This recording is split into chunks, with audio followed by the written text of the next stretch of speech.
পরদিন অরূপ আসলো তৃষিতা সেনের মৃত্যুর কারণ নিয়ে। তৃষিতা সেনের মার্ডারের কারণও পটাশিয়াম সাইনাইড। কিন্তু বাড়ির লক্ষ্মী না তোলা অবধি আমার ইনভেস্টিগেশনে বেরোনো হবে না। ঘরে পাতা লক্ষ্মী ঠাকুর যতক্ষণ না তোলা হচ্ছে, তুমি বাড়ির বড় বউ হয়ে বাড়ি থেকে বেরোতে পারো না। কত বড় বড় কথাই না বলেছিলে দিদিভাই। দরকার পড়লে আমার পার্লারের জন্য তুমি তোমার গোয়েন্দাগিরিও ছেড়ে দেবে। যেই নিজের কাজটা গোছানো হয়ে গেল অমনি। এতদিনে তুই আমাকে এই চিনলি? বাড়ির লক্ষ্মী তোলা হয়ে যেতেই অর্পের সাথে বেরিয়ে পড়লাম। অপলা মুখার্জির যে ছাত্রছাত্রীরা সেদিন ওখানে ছিল তারা সবাই আজ আছে তো? আছে, সাথে ওনার যে কাজের মহিলা 24 ঘন্টা থাকে সেও আছে। কাজের মহিলা? হ্যাঁ, ওই কাজের মহিলার সামনেই অপলা মুখার্জি মারা যান। আসুন আসুন।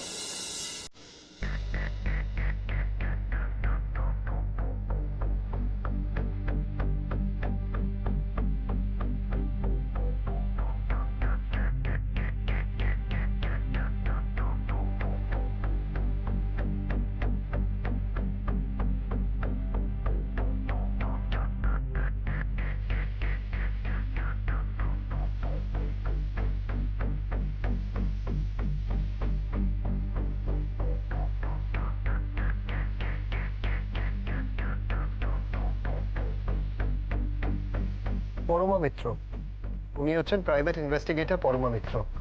তোমাদের সবাইকে অপলা মুখার্জির কেস নিয়ে কিছু প্রশ্ন করবে। আমি এক্সপেক্ট করব তোমরা সবাই ওনার সাথে কোঅপারেট করবে। আফটার অল তোমরাও নিজের টিচারের মৃত্যুর কারণটা জানতে চাইবে। স্যার, আমাদের যা বলার ছিল আমরা তো পুলিশকে আগেই জানিয়েছিলাম। আবার বলবে, উনি যা যা প্রশ্ন করবে তার উত্তর দেবে। বাইরে একটা ট্রলি ব্যাগ দেখলাম। অপলা দেবীর কি কোথাও যাওয়ার কথা ছিল? দিদির তো কালকেই মুম্বাই যাওয়ার কথা ছিল, তাই না রে আয়শা? হ্যাঁ, আজ তো আমার মুম্বাইতে রেকর্ডিং ছিল। মুম্বাই যাওয়ার কথা ছিল? হ্যাঁ, মিউজিক ডিরেক্টর পৃথ্বীরাজের কম্পোজিশনের একটা ফিল্মের গান রেকর্ড করতে যাচ্ছিলেন দিদি। ও, সেই জন্যই গোছগাছ চলছিল। আচ্ছা, সেদিন এক্স্যাক্টলি কি হয়েছিল আমাকে একটু বলবে? আবির, তুই কিছু বল না। বোম্বে থেকে গানের অফারটি আসার পর থেকে দিদি ভীষণ এক্সাইটেড ছিল। আর এই অফারটা দিদির নাম ডাক আরও বাড়াতে পারত। ওনার যাওয়ার আগে ওটাই আমাদের লাস্ট ক্লাস ছিল। আর রোজগারের মতো সেদিন আমাদের ক্লাস চলছে। বিপুল তরঙ্গরে সব গগন দেবেনিয়া মগন করি অতীত অনাগত আলোকে উজ্জ্বল জীবনে চঞ্চল। এক মিনিট। আচ্ছা, তোমাদের মধ্যে কে বললো জীবন ও চঞ্চল? আমি। কথাটা হচ্ছে জীবনে চঞ্চল। দিদি, ওটা তো জীবন চঞ্চলই হবে। জীবনে চঞ্চল হবে কথাটা, কেমন? দিদি, আমি কিন্তু জীবন চঞ্চলই দেখেছি। ঠিক আছে, তোমাদের কনফিউশন আমি এক্ষুনি দূর করে দিচ্ছি, ঠিক আছে? দাঁড়াও, গীতবিতানটা কোথায় রাখলাম? দরকারের সময় একটা জিনিস পাওয়া যায় না এই শ্যামলীদির জন্য। শ্যামলীদি, ও শ্যামলীদি! শ্যামল ডাকছিলে? হ্যাঁ, ডাকছিলাম। আমার গানের বইটা কোথায়, গীতবিতান? ও, ওটা তো আমি সুটকেসে ভরে দিয়েছি। দেখি সবক্ষণ তো তোমার সঙ্গে থাকে, তাই ভাবলুম। আচ্ছা, ঠিক আছে, বুঝেছি কি ভাবলে। এই শোনো, তোমরা কন্টিনিউ করো। হ্যাঁ, আমি এক্ষুনি নিয়ে আসছি। চলো চলো, শুরু করো। আমি আসছি, তাড়াতাড়ি তাড়াতাড়ি।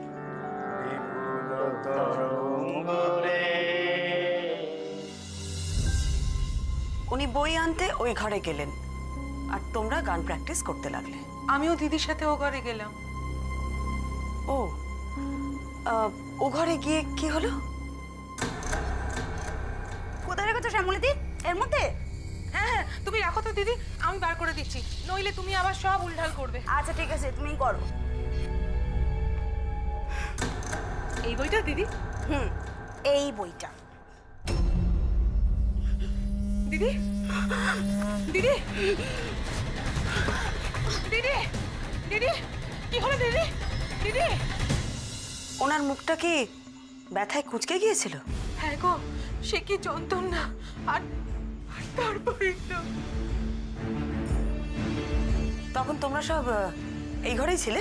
আমরা প্রথমে দিদির পড়ে যাওয়ার আওয়াজটাই শুনেছিলাম, তারপরেই শ্যামলীদির গলা। কাঁপিছে দিন বড়, চন্দ্র তারা চমকি কম্পিছে চেতনা ধারা। কি হলো? কি হলো? দিদি দিদি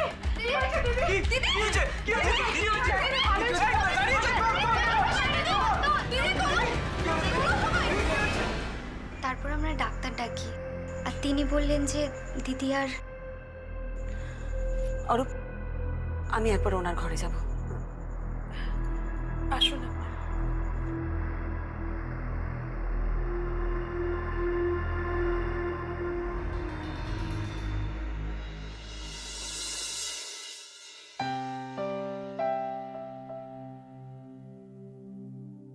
এই যে উমা, মাসিমা, বলি কেমন মাহে তুমি? কেন কি হয়েছে?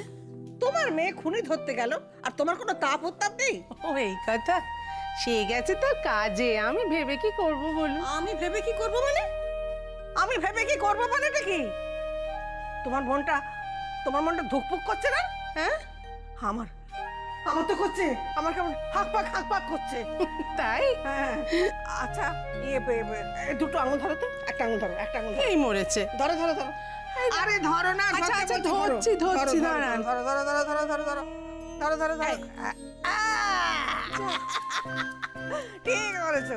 আমি জানতুম আমার বড় রাখবো পারবে না এমন কোনো কাজ ভূ ভারতে নেই। তো কি ছিল? এটাতে বড় রাখবো পারবে বলেছিল। যাক বাবা, আর যদি ওইটা ধরতুম? এটা ধরলে এটা তো বড় রাখবো পারবে বলেছিল মাসিমা।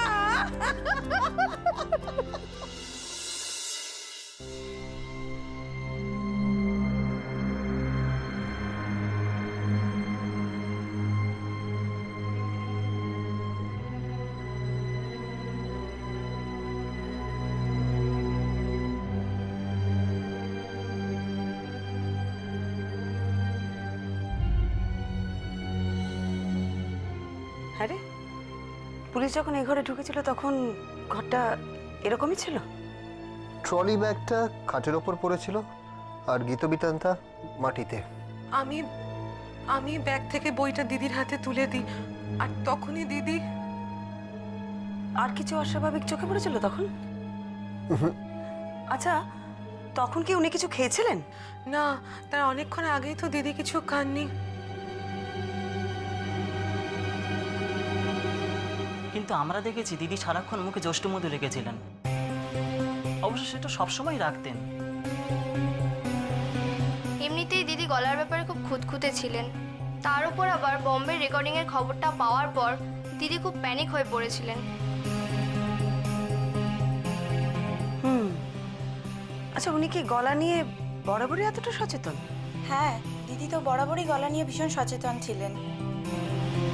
আমরা উল্টোপাল্টা কিছু খেলেই দিদি দারুণ বকতো। উনি কি যতক্ষণ গান শেখাচ্ছিলেন ততক্ষণ এই যষ্টি মধুটা চিবিয়ে যাচ্ছিলেন? হ্যাঁ, মানে প্রায় আধ ঘন্টা ধরে ওটাই মুখে ছিল।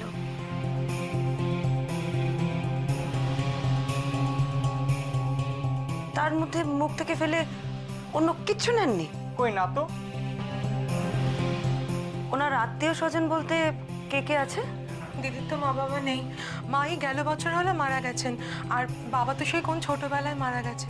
তবে এক মাসি আছে, বেলুড়ে থাকে, মাঝে মধ্যেই আসতেন এখানে। তৃষিতা সেনকে তোমরা চেনো? ওনাকে কে না চেনে ম্যাডাম, বিখ্যাত গায়িকা ছিলেন। না না, ঠিক সেভাবে নয়, এমনি তোমাদের কারোর সাথে ওনার পরিচয় আছে? আমার কিছুটা আছে। আসলে অপলাদির কাছে গান শিখতে আসার আগে আমি ওনার কাছে গেছিলাম।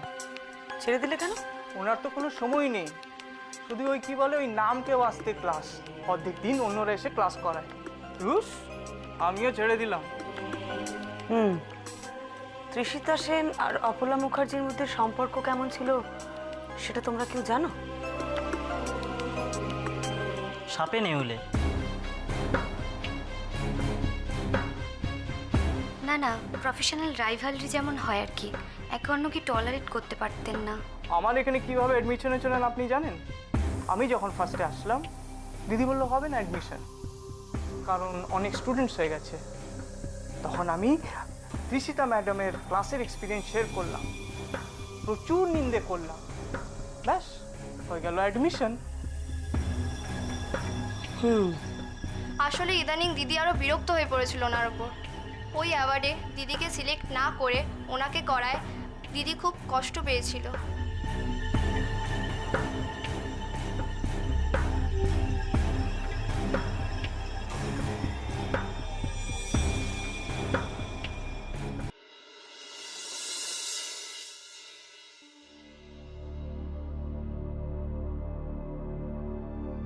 মারা যাওয়ার আগে ভদ্রমহিলা কিচ্ছু খাননি। ওনার কাজের লোকও বলল, ছাত্রছাত্রীরা বলল। এক্স্যাক্টলি, পোস্টমর্টেম রিপোর্টে ওনার পেটে কিছু পাওয়া যায়নি। ওনার মুখে যষ্টি মধু ছিল, গলা ঠিক রাখার জন্য উনি খাচ্ছিলেন। তাহলে কি? না বৌমনি, তার কোনো চান্স নেই। কেন? তুমি শুনলে না বৌমনি স্টুডেন্টরা কি বললো? ওনার মুখে যষ্টি মধুটা প্রায় আধ ঘন্টা ধরে ছিল। যষ্টি মধুতে যদি পটাশিয়াম সায়ানাইড থাকতো তাহলে ওনার মৃত্যুটা সঙ্গে সঙ্গে হতো। কিন্তু অরূপ, কিছু একটার সাথে তো পেটে বিষ গেছে। কি সেটা? ওষুধ?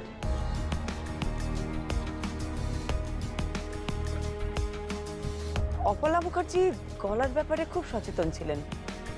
আচ্ছা, কেউ হয়তো গলা ঠিক রাখার জন্য ওনাকে কোনো ওষুধ দিয়েছিল, আর তাতেই ওই পটাশিয়াম সায়ানাইড ছিল। হতে পারে না? কে দিয়েছে? সেটাই তো আমাদের খুঁজে বার করতে হবে অরূপ। তুই ভাব, খাবার যখন পেটে নেই তার মানে কোনো ওষুধের সাথেই পেটে বিষ গেছে। বৌমনি তুমি যেটা বলছো সেটার মধ্যে যথেষ্ট যুক্তি আছে, বাট কেন জানি না আমার মনে হচ্ছে অরূপ কেউ আমাদের কাছে কিছু লুকিয়ে যাচ্ছে। তুই ও স্টুডেন্টদের উপর একটু নজর রাখতো, আমার ওদের থেকে আরো কিছু জানার আছে। কেন, তুমি কি ওনার কোনো স্টুডেন্টের উপর সন্দেহ করছো? জানি না, এখনো কিচ্ছু বুঝতে পারছি না। তার মধ্যে এই ত্রিশিতা সেনের মৃত্যু। এই তোকে বলেছিলাম না ওই অ্যাওয়ার্ড ফাংশনের ভিডিওটা জোগাড় করতে? বৌমনি, আমি তোমাকে বাড়িতে ড্রপ করে অফিসে যাব, আমি তারপর তোমায় পাঠিয়ে দিচ্ছি।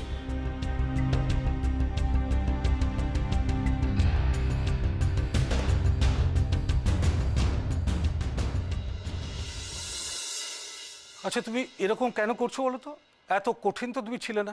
পরিষ্কার করে বলো তো কি বলতে চাইছো? এই যে বড় বৌমা একটা নতুন ধরনের কাজ করতে চাইছে, সত্যি বলতে কি সকলের উপকারের একটা কাজ, আর তুমি প্রতি পদে তাকে ব্যাগরা দিচ্ছ। কোথায় ব্যাগটা দিচ্ছি? আমি তো তাকে বলেছি গোয়েন্দাগিরি করতে পারো। তাহলে এই যে এতগুলো শর্ত দিচ্ছ? কোথায় আমি এতগুলো সত্য দিয়েছি?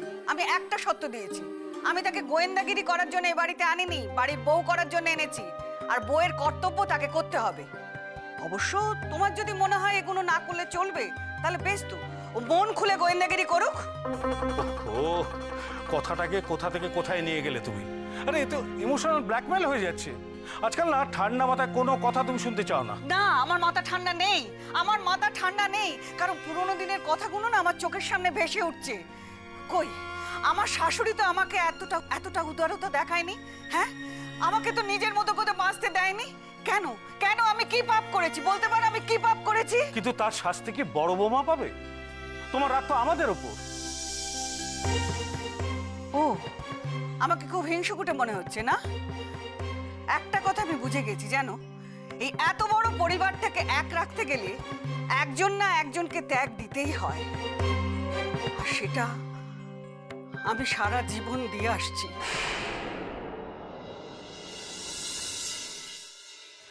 ওই তো বৌমনি এসে গেছে। বৌমনি! এসো, এসো, এসো। বড়দি ভাই, তাড়াতাড়ি আয়, বৌমনি এসে গেছে। দেখে আসতে পারো, পড়ে যাবে। বলো, ওখানে কি হলো বলো। কোথায় কি হবে? বলো না বৌমনি, কি হলো ওখানে? হ্যাঁ, বলো। দাঁড়া, আগে মেজদাকে ডাকি। ওই তো মেজদা এসে গেছে। এসে গেছি। বৌদি, শুরু করিসনি তো?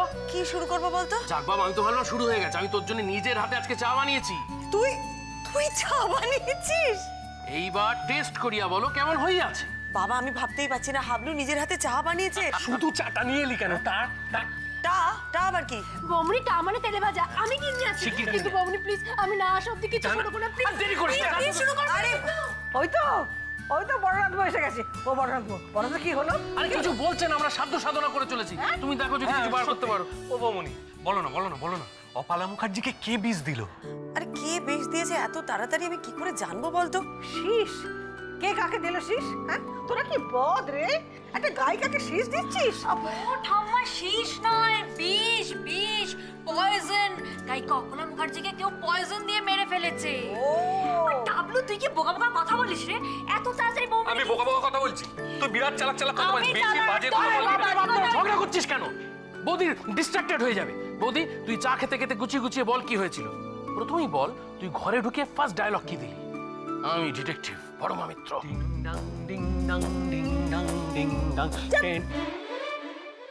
আমি এসব কিচ্ছু বলিনি, অরূপী যা বলার বলেছে। দেখ দেখ নন্দু দেখ, পরমাকে নিয়ে ওদের আধিক্যতার একবার দেখ। তাই তো দেখছি ভিআইপি ট্রিটমেন্ট দেওয়া হচ্ছে। এ বাবা, বৌমনি তুমি সব বলে দিলে নাকি? শুরু করে দিয়েছিলে? না, বলবে বলবে। আমার কিছু বলার নেই, রান্নাঘরে হাজার একটা কাজ পড়ে আছে, আমি যাই। ও বৌমনি দাঁড়াও দাঁড়াও দাঁড়াও দাঁড়াও। আরে রান্নাঘরের কাজ দিয়ে তোমাকে মাথা ঘামাতেই হবে না। দেখ নন্দু দেখ, ওরা তো পরমাকে মাটিতে পা ফেলতেই দিচ্ছে না। আমিও দেখবো আমার নন্দু যখন পার্লার খুলবে তখন দেখবো দেখবো তোমাদের আধিক্যতাটাও দেখবো। দাঁড়াও তোমা, তরকারি তো ওবেলার সব করাই আছে, ভাত রুটি তো ও আমি আর দিশা মিলে করে নেবো। বল বল বল, আরে বলো না। মা চা চাইছিলেন, আমি মাদের চাটা নিয়ে যাই। আমি বানালাম।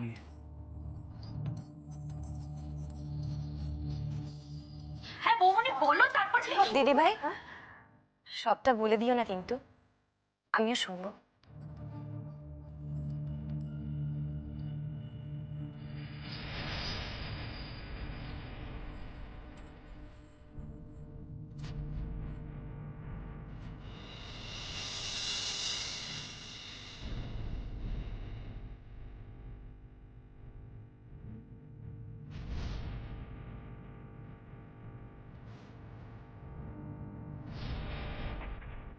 আচ্ছা, তখন থেকে এক কথা কেন বলছো বলো তো? মা, আপনাদের চা। আরে বাহ, মেজো বৌমা চা নিয়ে এসেছে। দাও দাও দাও, অনেকক্ষণ ধরে না চা তেষ্টা পেয়েছিল। বাহ, তোফা চা। মা বলছি যে আজ রাতের ভাত রুটিগুলো করে ফেলি।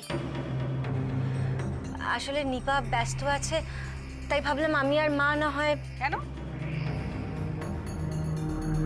তুমি কেন করবে? বড় বৌমা এখনো বাড়ি ফেরেনি? না না, ফিরেছে দিদি ভাই।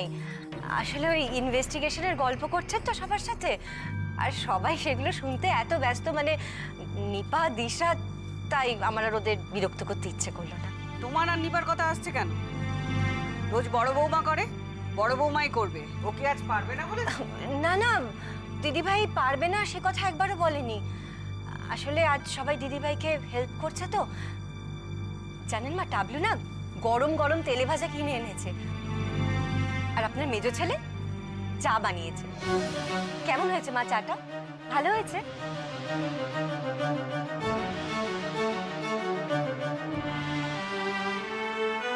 কি বললে? হাবলু করেছে চাটা? হাবলু করেছে? হ্যাঁ, আসলে দিদি ভাই খুব খাটাখাটনি গেছে তো আজ, তাই যাতে একটু রিল্যাক্স করতে পারে ওই জন্য। থামো, শুনলে শুনলে ও কি কথাগুলো বললো? শুনলে? হ্যাঁ, বাড়ির বউ সে ট্যাং ট্যাং করে ঘুরে বেড়াবে, আর বাড়ির ছেলে সে কিনা রান্নাঘরে গিয়ে হাতা খুন্তি নাড়বে। আর কত কালে কালে আমাকে দেখতে হবে বলতে পারো? আর কত দেখতে হবে তুমি শুনতে পাচ্ছ? ঠিক আছে ঠিক আছে, এটার ব্যবস্থা আমিই করব, আমাকেই করতে হবে। শুনুন মা,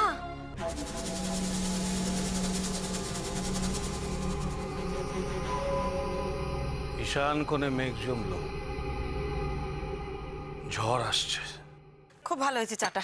ও বড় নাথবো, উঠে পড়লে কেন? আর কিছুই তো শোনা হলো না। থামা, আমি শাড়ি জামা কাপড় ছেড়ে নিই, রান্নাঘরে ঢুকতে হবে তো, কত কাজ আছে আমার।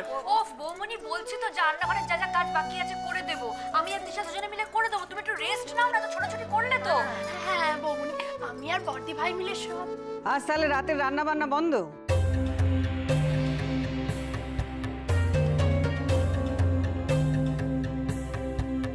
এলেন ব্যাগড়া দিতে।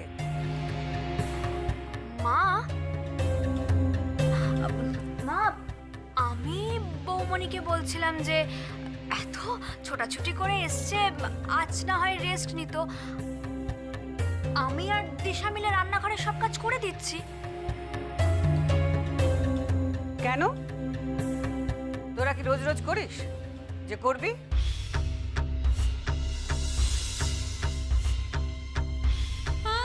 বড় বৌমার কাজ বড় বৌমাকে করতে দে।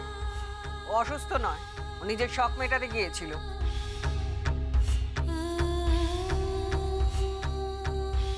এই সংসারের কাজে বড় বৌমাকে কেউ গায়ে পড়ে সাহায্য করবে না।